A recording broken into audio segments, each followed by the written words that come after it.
Seattle rain defines the city's mood. For the Thorne family, this relentless gray matched the cold, calculated logic of their legal dynasty. To the public, the Thornes appeared flawless. Arthur presided as the patriarch, Julian was the golden child destined for the firm's leadership, and Sarah occupied the role of the socially ambitious wife. Meanwhile, Elias Thorne operated entirely in the background. As the family's architect, he managed the real estate holdings and ensured that their legal liabilities remained buried in steel-lined vaults. The family's public legacy relied on Elias secretly managing their internal failures. Without his constant oversight of their hidden debts and legal risks, the entire structure would have collapsed years earlier. Elias eventually discovered a folder on the family drive titled Study Notes. It contained a digital record of a 3-year affair between Julian and Sarah. The files revealed a plan to use Elias's stability to pay for the twins' private education. In recorded conversations, Julian and Sarah mocked his steady nature while plotting to build their own empire at his expense. They were unaware of a critical fact.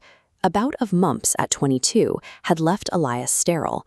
The existence of the twins was physical proof of a deep, long-term deception. Elias realized his family viewed him as a replaceable placeholder. He decided to stop maintaining the system and began planning its demolition. The confrontation took place during a formal hearing before the Washington State Bar.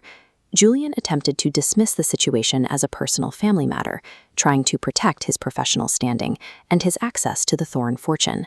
Elias responded by submitting a dossier to the committee. It contained secondary DNA profiles alongside a detailed timeline of unauthorized financial transfers from the Thorne Trust. This DNA evidence shows Julian is not Arthur's biological son, but the child of Marcus Vance, the family's longtime financial advisor.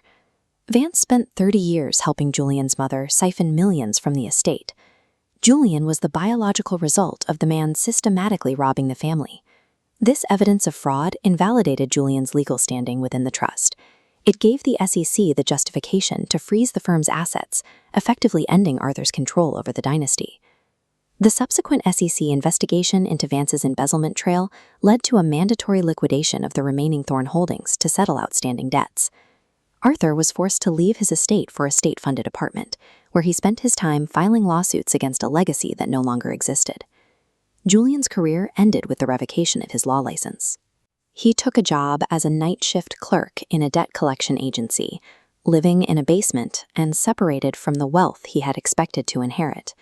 By removing the false titles and the stolen wealth, Elias stripped the family of their only source of influence. Elias moved to Bellingham, where he built a cabin by hand. The physical labor and the natural environment provided a stark contrast to the toxicity of his former life in Seattle. Sarah arrived at the cabin months later, her professional and social standing ruined. She found Elias and his partner, Clara, living a quiet, grounded life. She demanded that Elias return to his role as the family's financial safety net to protect what was left of the Thorne name. Elias explained that he had spent years acting as the structural floor she walked on. By stepping away, he had left her to find her own stability. To move forward, Elias had to end his association with the Thorne identity and focus on the foundation of his new life. 15 years later, a pedestrian bridge in Bellingham serves as a testament to Elias's engineering. It is a structure designed to be open and durable, with his name etched into the bronze plaque. Leo, now 18, stood on the bridge with Sarah.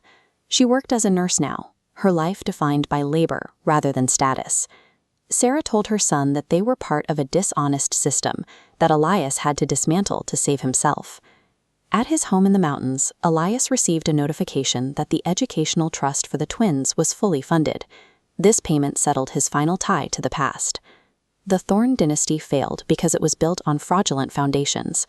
Elias proved that a lasting legacy is engineered through truth and personal accountability.